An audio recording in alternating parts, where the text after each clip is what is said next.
오늘 하나님 말씀은 시편 3편입니다. 제 성경으로 805쪽에 있습니다. 구약 시편 3편입니다. 3편.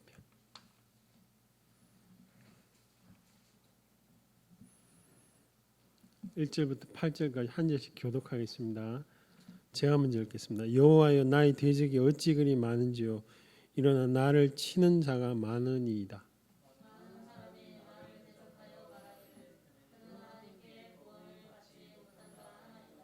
여호와여, 주는 나의 방패시요 나의 영광이시요 나의 머리를 드시는 자이시니이다.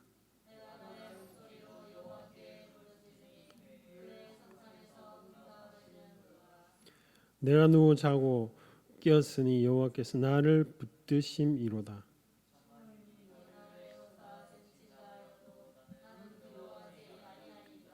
여호와여, 일어나소서. 나의 하나님이여, 나를 구원하소서. 주께서 나의 모든 원수의 뺨을 치시며 악인의 일을 꺾으셨나이다.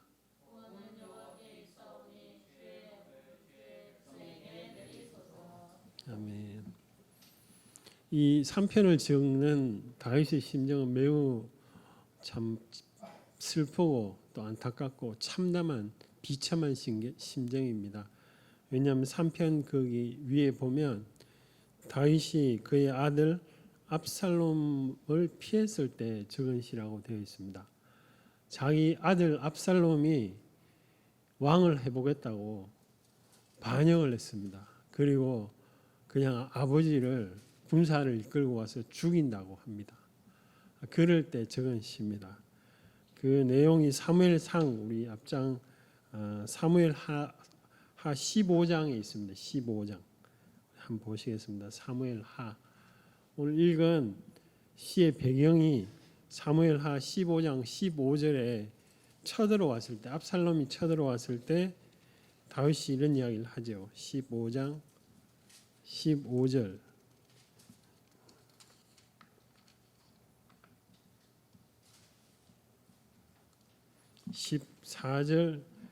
14절입니다. 15장 14절.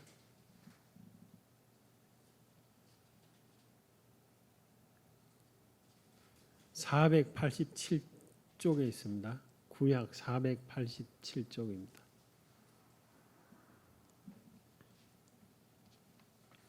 사무엘하 15장 14절 우리 한 목소리를 같이 한번 읽어보겠습니다.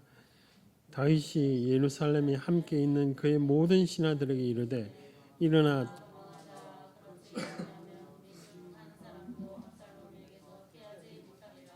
빨리 가자. 두렵건대 그가 우리를 급히 따라와 우리를.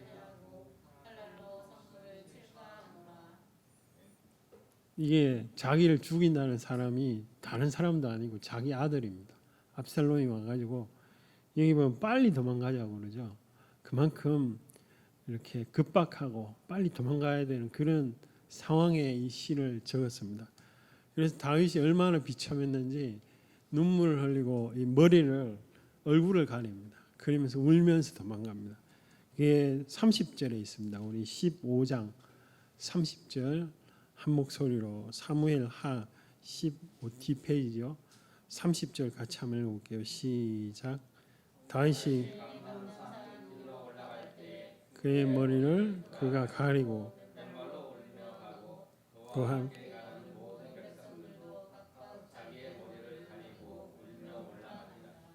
생명도 위급한 상황이지만 마음이 너무 비참한 거죠.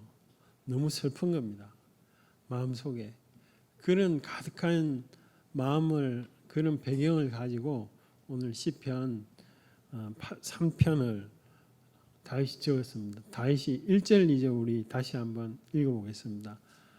자기는 아무것도 없어요. 왕을 빼앗겼을 뿐 아니라 자기 따르는 무리 조금 있지, 무리만 사람들 몇 명 있지만 그걸 제외하고는 아무런 권세도 없는 그런 다윗의 초라한 모습으로 다윗이 지금 1절 2절을 이렇게 이야기하고 같이 한번 해볼게요. 다시 시작. 여호와여, 나의 대적이 어찌 그리 많은지요. 많은 사람이 나를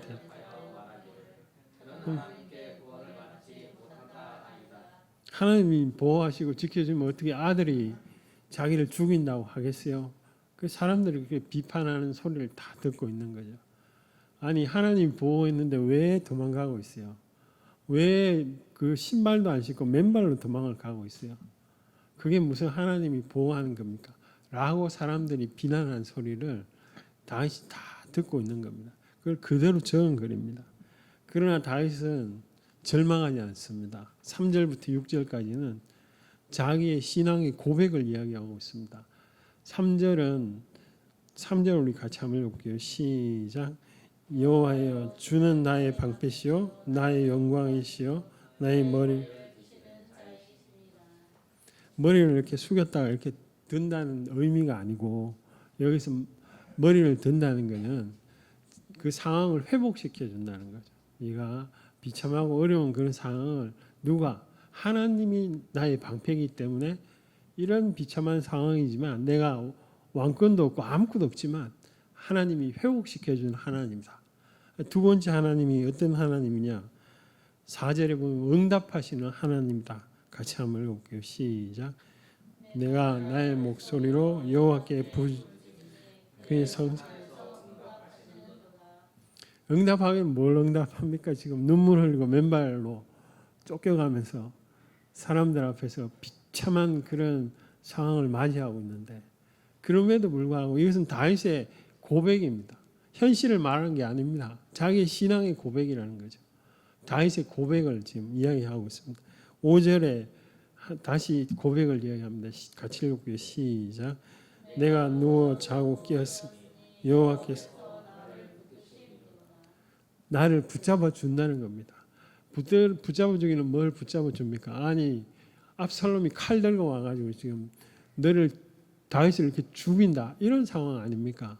그럼에도 불구하고 다윗은 하나님이 나를 붙들고 나를 보호하신다 그런 고백을 합니다. 그렇기 때문에 6절 말씀에 결론적으로 사람들 천만이 나를 진친다 해도 나는 두려워하지 않겠다 라고 결심하고 있습니다. 제가 지난주에 말씀드린 것처럼 다윗은 현실만으로 해석하지 않았습니다. 믿음을 가지고 항상 현실을 보고 있고 또 믿음을 가지고 그것을 선포하고 있습니다. 오늘 시도 마찬가지죠. 3절부터 6절까지는 다 다윗의 하나님이 다윗을 지켰던 그런 하나님 신앙 고백을 이야기하고 있습니다. 급박한 순간에도 다윗은 그 하나님을 붙들고 외치고 있는 것이죠. 우리 7절 8절 결론 말씀을 우리 같이 한번 읽어볼까요? 시작. 여호와여 일어나소서 나의 하나님이여 나를 구원하소서 주께서 나의 모든 원수의 뺨을 치시며 악인의 일을 꺾으셨나 구원은 여호와께 있사오니 주의 복을 비록 내가 쫓겨가지만 하나님께 있다.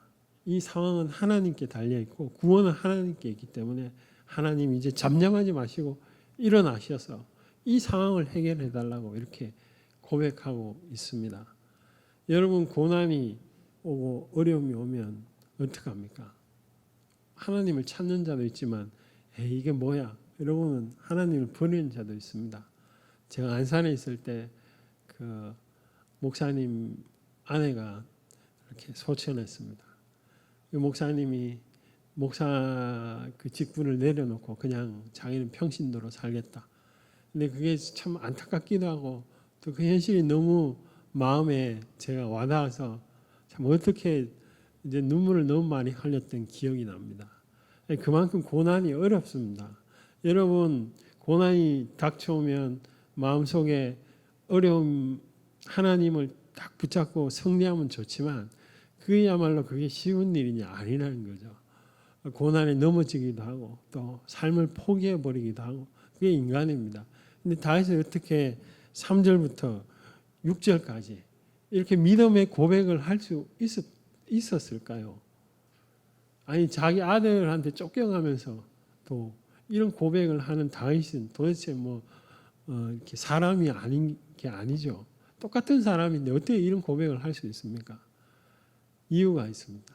이 다윗이 마음이 정말 비참하죠. 다른 사람이 반역을 하면 그 죽이면 되는데 자기 아들이니까 이 죽이지도 못하고 안타깝게 나중에 죽습니다. 이게 압살롬이. 그럴 때 다윗이 이런 고백을 합니다. 차라리 내가 죽었으면 내 아들 압살롬아 압살롬아 이렇게 하면서 눈물을 흘렸습니다. 그 성경 말씀 그대로 내 아들 압살롬아 압살롬아 차라리 내가 죽고 네가 살아야 되는데 어떻게 네가 먼저 죽냐. 자기를 죽이려고 하지만 그게 아들이니까 이런 이야기를 하죠. 그 상황을 정확하게 보여주고 있죠. 그러니까 다윗이 슬픈 것도 마음속에 슬프지만 마음이 너무 아들 때문에 아픈 거죠. 그러니까 이 상황이 너무 힘든 상황이죠. 그럼에도 불구하고 다윗은 하나님에 대한 고백을 합니다. 이유가 뭐냐? 평소에 하나님에 대한 의미를 가지고 있습니다. 무슨 말이냐면 다윗이 20살 정도의 그 골리앗을 싸워 이깁니다. 그 전에 골리앗을 사람들이 다 두려워하죠. 다 두려워하는데 이 20살 된 청년이 그 상황을 두려워하지 않습니다. 하나님이 있다 그러고 그럼 이스라엘 사람들 단 한 명도 그렇게 해석 안 합니다. 그런데 다윗은 왜 그렇게 해석할 수 있느냐? 자기가 목자였을 때 양을 이렇게 보호하고 있었잖아요. 그런데 곰하고 사자 그런 야생 짐승들이 왔을 때 자기가 달려들어가 싸워 이겼던 경험이 있습니다. 그럼 우리 청년들이 있는데 곰하고 싸워가지고 이길 수 있겠습니까? 저라도 그 곰 나타나면 도망가기 바쁘죠. 그런데 다윗은 싸워가 이겼다니까요. 그게 뭐냐 하면 그걸 통해서 하나님이 자기를 도와준다는 경험이 있는 거죠. 근데 그 경험을 의미를 부여하고 있습니다. 골리앗도 마찬가지죠. 골리앗도 싸워 이겼죠. 그것도 하나님이 도와주셨다. 그런데 10년 정도 넘게 쫓겨다녔잖아요. 사울 왕 때문에. 그러면 자기 인생이 이게 도대체 뭐야 이게. 뭐 얼마나 하나님 믿었는데 이게 아무것도 안 풀리고 얼마나 비참하냐. 그렇게 기억하는 게 아니라 다윗이 여호와는 나의 목자시니 내게 부족함이 없다. 이런 고백을 합니다. 그건 무슨 말이냐면 인생을 이렇게 쭉 돌아보고 슬프고 좋고 또 정말 마음이 기쁘고 그러나 안타깝고 이런 이야기들이 수도 없이 다윗도 있죠. 그런데 그 속에 하나님이 함께했다는 그 사건들을 의미를 두고 있다는 거죠. 우리가 지금 인생을 살아가 제가 나이가 약간 50 좀 넘었는데 50년 동안 좋은 일만 있었겠습니까? 천만이 말. 너무 마음이 안타깝고 힘들 일도 많이 있죠. 그러나 하나님이 또 함께 하셨던 일들도 많이 있죠. 그런데 인생을 돌아보면서 하나님이 함께한 것에 대한 의미를 다윗은 두고 있는 겁니다. 다윗은 10년 동안 쫓겨다녔지만 그 속에서 하나님이 자기를 보호하고 미친 척도 하고 막 그랬잖아요. 그런데 그 속에서 그런 사건만 기억하는 게 아니라 나와 함께 하셨던 그 하나님에 대한 사건들을 의미를 두고 있습니다. 그러니까 그것이 고난을 통과할 때 다윗이 이런 고백을 할 수가 있는 것입니다. 결국은 하나님이 쫓겨가지만 뒤에 아히도멜이 가서 그냥 다윗을 다 죽여버리자. 12,000명만 달라. 이렇게 이야기를 하죠. 그럴 때 자기 아들 압살롬이 그 계략보다 후세라는 사람이 우리 조금 있다가 따라가자. 다윗은 용사라서 지금 쫓아가면 죽는다. 숨어 있다가 우리를 공격하지 어떻게 아느냐. 이렇게 할 때 하나님께서 후세의 계략을 좋게 만드셨습니다. 아히도벨이 원래 쫓아가가지고 따라가서 다윗을 죽이면 다 죽어요. 그런데 그 계략은 물리치고 후세라는 사람의 계략이 좋게 여기도록 하나님이 하셨습니다. 그래서 결국은 다윗은 살아나고 다시 이렇게 그 왕권을 찾는 것을 볼 수 있습니다. 하나님이 역사하셨죠. 다윗이 지금 고백한 그대로 사람이 나에게 어떻게 할 것이냐라고 고백합니다. 문제는 문제는 뭐냐면 우리가 어렵고 힘든 상황에서 하나님이 잘 안 믿어진다는 거예요. 하나님이 잘 보이지가 않습니다. 그럼 뭐가 보이느냐? 현실만 보이는 거죠. 반대로 다윗은 그 반대였습니다.